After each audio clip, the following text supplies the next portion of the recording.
il dit la vérité, il doit mourir. Notre Seigneur Jésus-Christ nous dit qu'il était, et il l'était, le chemin, la vérité et la vie. Pour avoir dit cela, pour avoir annoncé la vérité, il en est mort. Oui, il dit la vérité, il doit mourir. Notre propos d'aujourd'hui commencera par le cas illustratif de Joseph Mengele. Joseph Mengele est né en 1911 et il obtint un simple diplôme de médecine générale et sous le régime nazi, il se spécialisa dans une science à l'époque plutôt controversée, l'anthropologie, qui permettait surtout de reconnaître les types sémites, c'est-à-dire les juifs bien sûr, à leurs caractéristiques personnelles, et donc de les envoyer dans les camps de concentration. Mengele fut d'abord intégré dans l'unité SS, et il était donc officier et médecin durant la Deuxième Guerre mondiale. Il devint le responsable d'un groupe de médecins qui sélectionnait les victimes envoyées aux chambres à gaz. Il opéra ses expériences principalement dans les camps de concentration sur des juifs, sur les gitans, les tziganes et sur les enfants, particulièrement les jumeaux. Comme cela, il pouvait faire l'expérience sur l'un et comparer avec le second. Il fut rebaptisé pour les horreurs qu'il commit, ses expériences médicales. Il fut rebaptisé l'ange de la mort. Pour ne pas dire que ses expériences étaient diaboliques. À la fin de la guerre, il réussit à s'enfuir en Amérique du Sud grâce à un réseau d'anciens SS, plus ou moins soutenu entre autres par le Vatican et la Croix-Rouge, comme le montrent des ouvrages sérieux. D'abord installé à Buenos Aires, mais aussi pourchassé, il dut en effet s'enfuir, une vie de vagabond, au Paraguay, puis au Brésil, où il mourut en février 1979, à l'âge de 67 ans. Il fut frappé par le Seigneur, noyé dans une crique dans laquelle il se baignait. Enterré sous le faux nom de Wolfgang Gérard, lui qui avait échappé à la justice des hommes, nous nous en doutons, ne pourra pas échapper à la justice divine. Nous l'avons dit et nous le présentons de façon un petit peu différente, Mengele était membre du comité qui initia le Zyklon B, un pesticide puissant pour les chambres à gaz, dans les camps de concentration, dans les camps d'extermination. Il était particulièrement intéressé par les expériences, comme je le disais, comparatives sur les jumeaux. Expériences que même les autres médecins trouvaient absolument odieuses, mais que lui pratiquait avec la plus grande aise, le sourire aux lèvres, écoutant même de douce musique. Ces expériences diaboliques portaient sur l'injection de germes puissants, pathogènes, comme la gangrène, le typhus, la scarlatine, les oreillons, toutes sortes de maladies, l'injection de chloroforme directement dans les veines des victimes, de rayons X, de médicaments. Il n'hésitait pas à couper la tête de nombreuses victimes, particulièrement des enfants, et expédier leur tête à l'Académie de médecine de Graz, en Autriche, pour être étudiés. Il se faisait appeler par les enfants des camps l'oncle Mengele. Il leur offrait des bonbons afin de mieux les amadouer. Le nombre des enfants qu'il fit périr dans des souffrances atroces, en raison de ses expériences, est absolument incalculable. Les méthodes scientifiques diaboliques utilisées par Mengele sont d'une telle horreur qu'il nous est, à nous, impossible ici de les décrire. C'est trop horrible pour que nous puissions les mentionner. Franchement, seul un démon et ses coliftiers peuvent perpétrer de telles horreurs.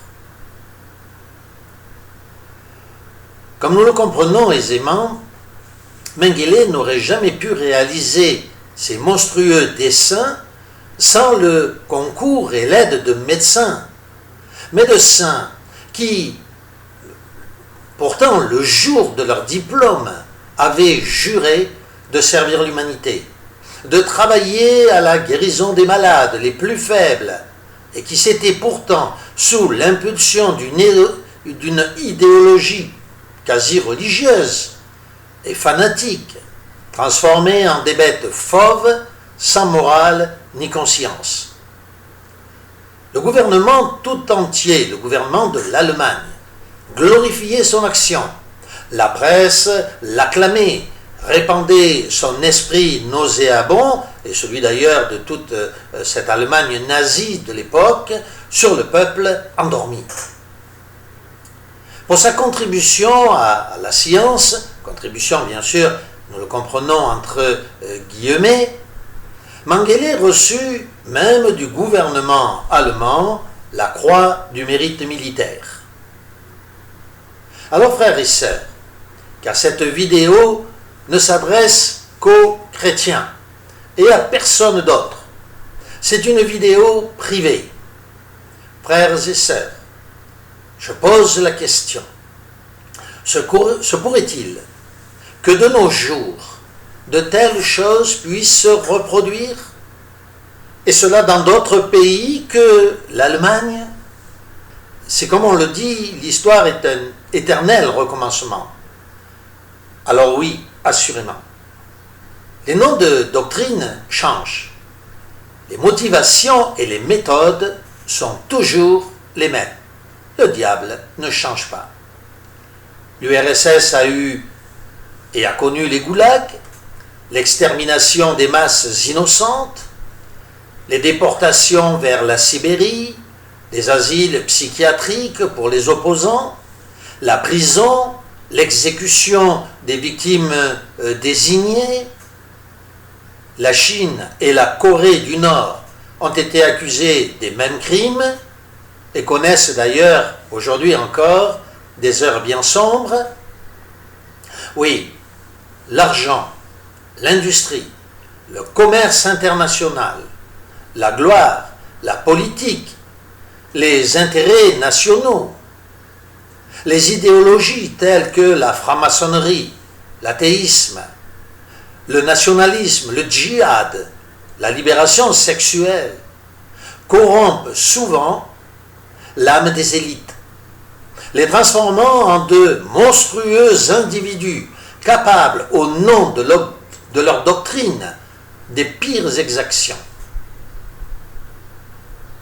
Aujourd'hui, les chrétiens ont donc raison de se méfier d'une science qui est dévoyée aux ordres de la finance mondiale, d'une élite survivaliste soutenue par une presse vendue au plus offrant.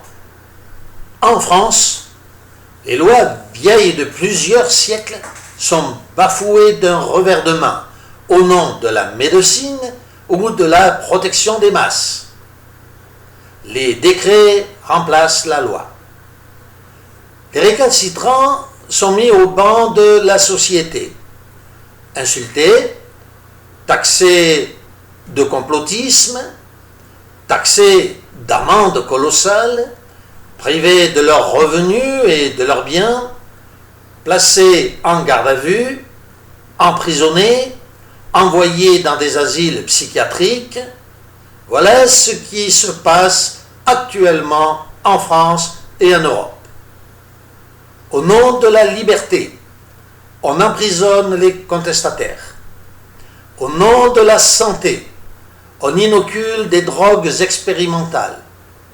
Au nom de la morale, on promeut l'immoralité des mœurs et on oblige les enfants à en subir l'endoctrinement.